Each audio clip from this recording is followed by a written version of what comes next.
Once again, Jesus is being challenged. He's in the synagogue on the Sabbath day, and a woman is there, and she is crippled. She's bent over and cannot stand up straight. And Jesus is intentional about calling her forward and saying to her, "Woman, you are healed." And because of that, he gets himself in trouble. Those who hold the law of Moses say, "You shall not work on the Sabbath," and Jesus is curing a woman. And this man considers that work. Jesus' response, I really have trouble with, because he says, if you had an ox or a donkey, wouldn't you bring it to water on the Sabbath day? So the implication is that this woman is at least equal to an ox and a donkey. And I'd like to say that's certainly true, but beyond that. I had an Aunt Tilly. Her name actually was Mafalda. Italian, Sicilian, actually. And you know, the Italians, they argue whether Sicily is really part of Italy. Anyway, my Aunt Tilly was stricken with the most horrible rheumatoid arthritis. Her hands were so crippled that she could barely hold anything. They were bent like this, and her knuckles were huge. And I remember one day as a little girl, she went to get a jug of orange juice out of the refrigerator. And she couldn't hold it tight enough, and the whole jug fell to the floor and spread orange juice all over the floor, which you know is sticky. She screamed her husband's name, "Johnny! Johnny! I can't do this." She was in horrible pain, and she had lived in a very damp apartment for years and years and years, and the dampness made her arthritis worse. The day that she died, her daughter said, "I knew she was dead because her hands were flat." And I think of that when I think of the healing that Jesus brought to this crippled woman, that when we are at one with God, we are healed.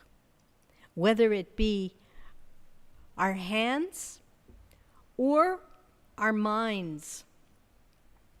We're all bound by something. We all are crippled by something.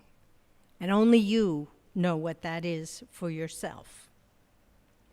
Here are some of the things that bind us. Fear and anxiety.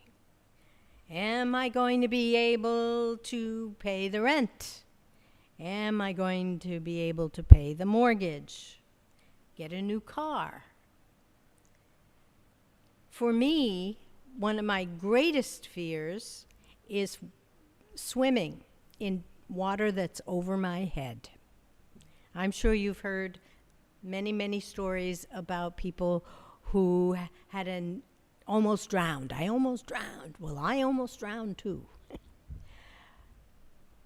And every year, every summer, this summer included, I say to myself, I'm going to overcome this fear, and I am going to swim. Now, if I'm in a 3-foot deep pool, I can swim. But as soon as I get into waters that I think I won't be able to have my feet touch the bottom, a fear grips me and I sink like a rock. And I've tried it. I'm 72 years old, and I've been trying it for a long, long time. And I say to myself, okay, do like the AA says, let go and let God. But I can't. Some of us are captured by that fear, the anxiety. Some of us just simply don't believe that we can be cured or there is a cure, and we fall sometimes into despair. Is this pain in my back a muscle or is it cancer? So many of us today live in fear that we have a disease that is going to kill us. Or as parents or grandparents, what will happen if she marries him or he marries her? But these are just that. They are crippling anxieties.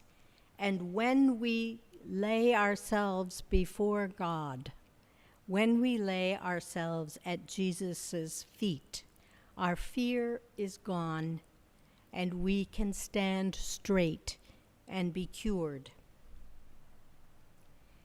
The Isaiah passage says it beautifully, and it's interesting because it's a kind of correction to the gospel. So let me explain. It says, if you remove the yoke or the bondage from among you, if you remove, and I'm changing it a little bit, if you remove the pointing of the finger, the speaking of evil, if you offer your food to the hungry and satisfy the needs of the afflicted, then your light shall rise in the darkness and your gloom will be gone. And then it goes on to talk about the Sabbath. It says, if you call the Sabbath a delight and the holy day of the Lord honorable, if you honor it, not going your own way, serving your own interests, or pursuing your own affairs, then you shall delight in the Lord. So in Isaiah, we still have that precious honoring of the Sabbath, but there is this point of if you honor the holy day, then you will have God. And the honoring of that holy day is curing that woman. And that is Jesus. That's what Jesus has for us. So, our bondage keeps us from living a full and happy life. But God and Jesus want us to stand straight, live without fear, to let go and let God. Amen.